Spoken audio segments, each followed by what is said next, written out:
Welcome to the Jeff Crilly Show. And now, here's Jeff Crilly. Welcome back to the Jeff Crilly Show. We've got our final segment. Curtis Mathis. Who doesn't know that name? I mean, it's right up there with Zenith as among the most famous brands in the television world. But they are no longer doing TVs as their main source of income. My guests right now, Mike Chester and Joe Kupke with Curtis Mathis. Welcome to the Jeff Crilly Show. Thank you. Good to be here. Well, why don't we start with you, Mike? For those for the youngins, the ones that are listening in their 20s, and maybe they didn't grow up with a Curtis Mathis. Tell us the rich history of Curtis Mathis. The Curtis Mathis Company started in 1899, making other products. They started in Athens, Texas, and they've always been a Texas company. The first television made was in 1959. Wow. And they've been building televisions and other consumer electronic products ever since. And they have a famous tagline. The most expensive television in America and darn well worth it. That is a great tagline. It's a great line. It really is. But you mentioned earlier about the 20-year-olds that may not be familiar with it. Many 20-year-olds really are familiar with it because they've been watching television at Grandma's house when they came home from school. And a lot of the Curtis Mathis TVs that were built in the late 50s and early 60s are still functional and are still operated out there, and many kids see them. Joe, let's bring you in on the conversation. What happened in the 90s and into the 2000s to the television business and Curtis Mathis? Well, televisions, of course, changed to flat-screen TVs during that period, and we at Curtis Mathis introduced flat-screen TVs. The market really has kind of hit a point where it's a little bit saturated. Most families have 3, 4 flat-screen TVs. There are new technologies around the corner, such as 3D TV.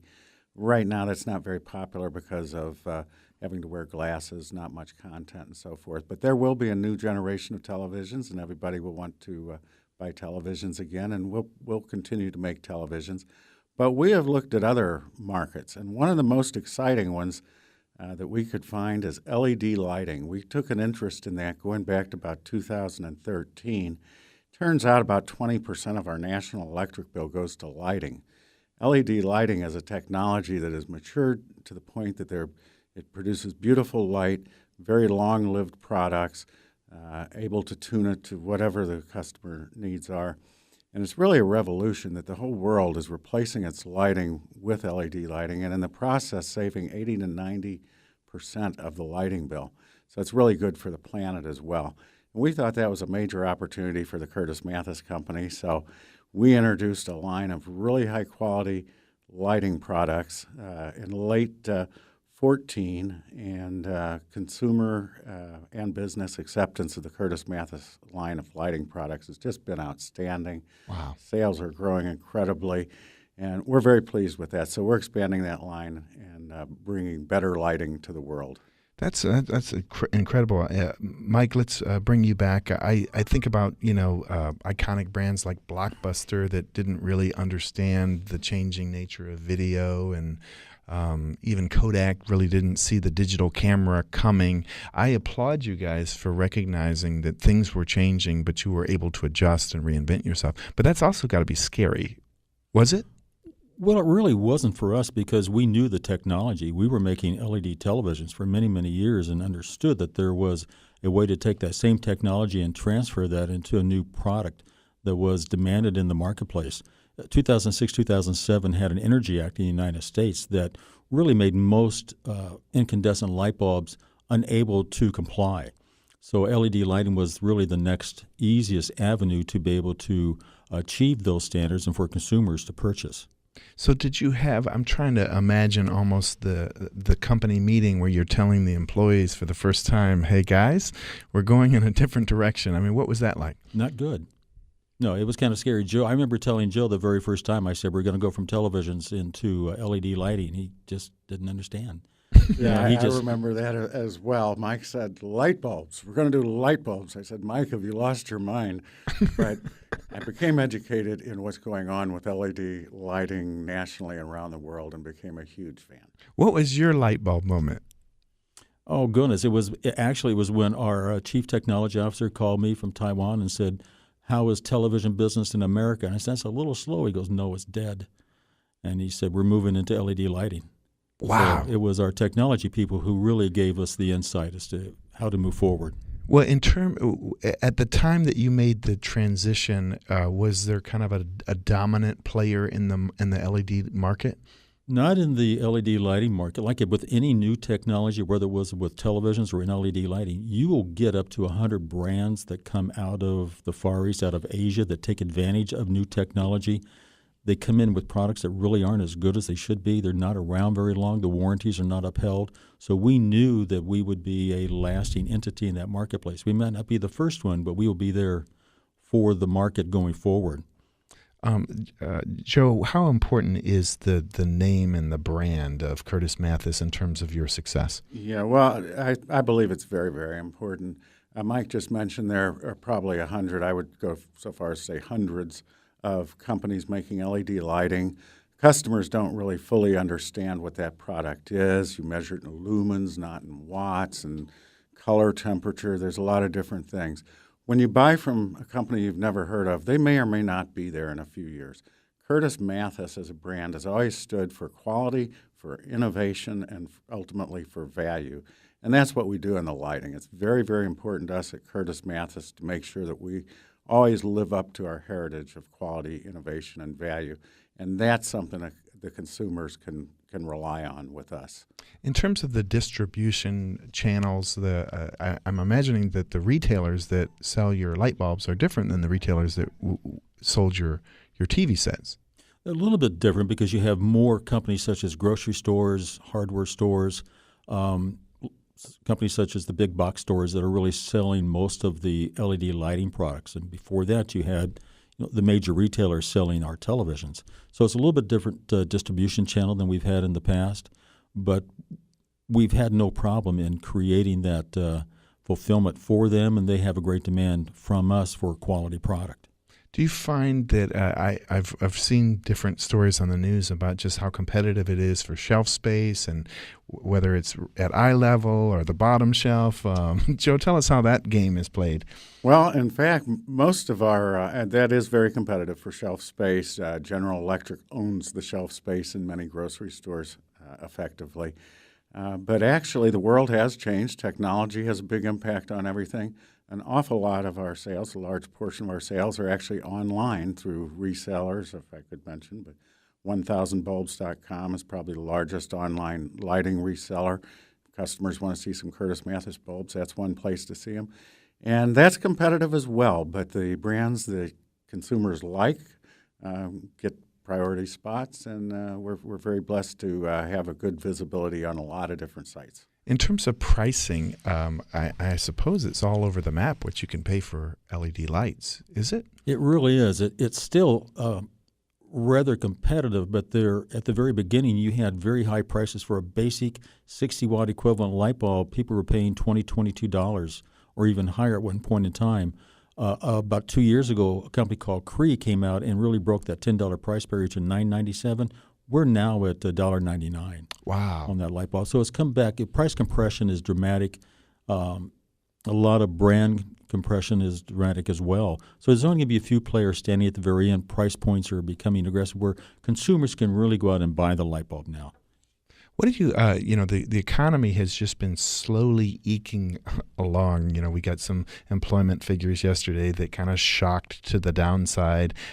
So anytime you're talking to people who are experiencing explosive growth in revenue, it's really almost like a unicorn. Joe, how is it that you guys are achieving such great exponential success at a time when the country is just slowly growing? Well, I guess we've got a lucky combination of a few factors. In the first place, the dramatic savings that you achieve with LED and the dramatic price reductions that have come, as Mike has said, those have just made this a very hot area. Consumers actually, if they're under stress a little on their own family or corporate budget, they actually save money buying our products. So it's kind of like people used to say, advertising doesn't cost, it pays. That's also true of LED lighting. And then, of course, is the Curtis Mathis brand name. And when you have the uncertainty that people may feel when they don't fully understand a new product, they take comfort in knowing if they buy a brand like Curtis Mathis, they can rely on it. So between the brand, the energy savings, and the fact that it really does save money, it's just a good space for Curtis Mathis to be in right now.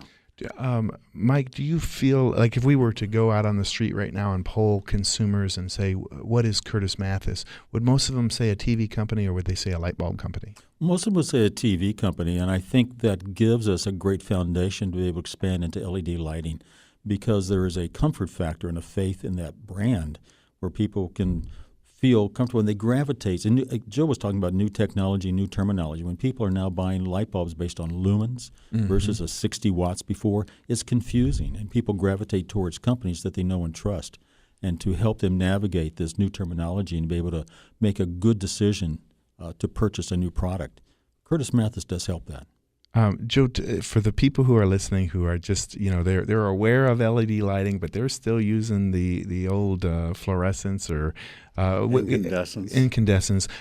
Give us an education. Why is LED way better than incandescence? We all love Thomas Edison and thank him very much for 100+ years of wonderful incandescent lighting. But it was time to move on. That technology just heats a wire, uses a lot of electricity to do so until it glows. Compact fluorescents, the curly cube bulbs, they don't really come on fully when you turn them on. They have mercury in them, which isn't good for our planet. LEDs, on the other hand, are actually semiconductors, and they produce very pure light. It can be tuned to what's called color temperature as well as some other variables. And you can really produce any kind of lighting, very controlled. But for corporations, for instance, you can also address that from a computer or a smartphone, and you can monitor your electricity usage, monitor what's going on with your lighting. You can talk to it and change it. Same thing with home applications. We'll be introducing some of those in the coming year, where you can set moods in your home or make lights come on and off when you're not home, or even have bright white light when you're reading the paper and then turn it down to a soft white later on, which is something you just can't do with incandescence or fluorescence. Wow. So Mike, it seems like LED lasts a lot longer than traditional bulbs, and it would almost be in your best interest to keep selling the same bulb to the customer over and over and over again. That probably affects your margins and your how long do your bulbs last? Well, the government testing says if you burn our basic LED light bulb for 3 hours a day, it'll last 22.8 years. Oh, my goodness. Which seems like a long time. Now, our early investors in Curtis Mathis, when we expanded this, said, well, as soon as you sell everybody a light bulb, you're out of business. I said, well, it wasn't what happened in televisions. We sold everybody a television, and then we got bigger TVs and better TVs. Same thing's going to happen in LED lighting. As Joe said, they're addressable. So the whole concept of being able to change the mood in your home, use less energy for the same amount of lighting, is going to help displace, the lighting that is the early adopters purchased at the beginning. And in terms of the environment, can when your light bulb burns out, or 22 years from now when it burns out, can I throw it in the trash can, or do I have to put it in a special? No, you actually can throw it in the trash can. There's no mercury or other harmful elements in our LED lighting. Similarly, in the light that's emitted from them, there's no ultraviolet and things which will damage your fabrics and your furniture coverings. And we're talking about the life. Most of our products are warranted for 10 years, some of them for 5 years. So it is a very long-term, and we think there are going to be many new applications for lighting because of the features that come with LED. And we're very bullish on the future, even though our bulbs will last a very long time. So the future's bright? The future's bright. The future's bright. Well, give us some closing thoughts. We've got about a minute left on the Jeff Crilly Show. What are some things that you want people to know about Curtis Mathis and where this is all going?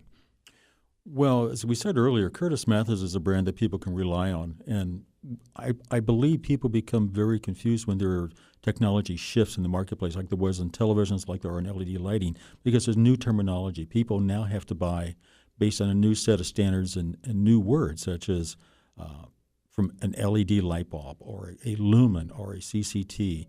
And they can trust brands such as Curtis Mathis, again, to help them navigate through that terminology and to make a educated decision with comfort. Well, this has been a fascinating segment. Thank you so much for both of us being on the Jeff Crilly Show. And the website is curtismathis.com. And we'll see you next week. Thank you so much. Thank you.